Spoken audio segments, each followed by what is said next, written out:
72 heures, c'est le temps qu'avait la commission pour décider et l'horloge vient de s'arrêter. Ce mercredi 21 mai 2025 marque la fin du délai accordé à la commission spéciale du Sénat pour statuer sur la levée des immunités de Joseph Kabila.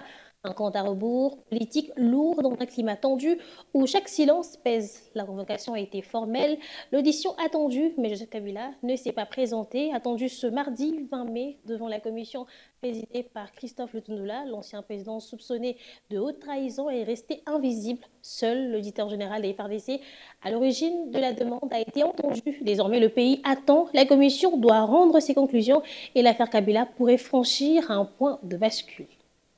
Quand le président de la République avait dit que l'AFCC Kabila, et que nous avons des discussions aujourd'hui qui engagent l'État congolais avec l'AFC, on sait que Kinshasa est en discussion, en négociation avec les M23. Et en même temps, on veut le contraire de cette paix. C'est de vouloir une chose et son contraire.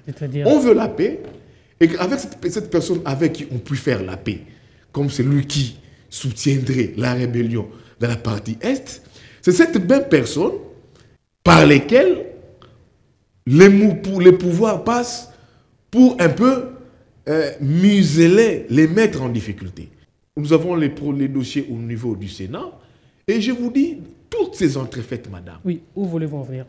C'est là où j'ai dit qu'on ne veut pas de la paix. Au-delà de tout ça, c'est comme dans une maison, nous-mêmes, comme Congolais, on peut d'abord trouver des solutions à nos problèmes. Et la personne qui peut donner cet élan, cet exemple ici, c'est le président de la République. Le président Tshisekedi est la personne la mieux informée. Quand le président Tshisekedi l'avait dit, je crois que c'était en Allemagne ou en Belgique, quand il sortait de la convalescence, il était convalescent d'ailleurs, il sortait de l'hôpital, tout le monde, il y a eu un tollé ici, hein, on l'avait taxé de tous les noms d'oiseaux. Mais plus tard, quand Kabila prend la parole, qu'est-ce qu'il dit?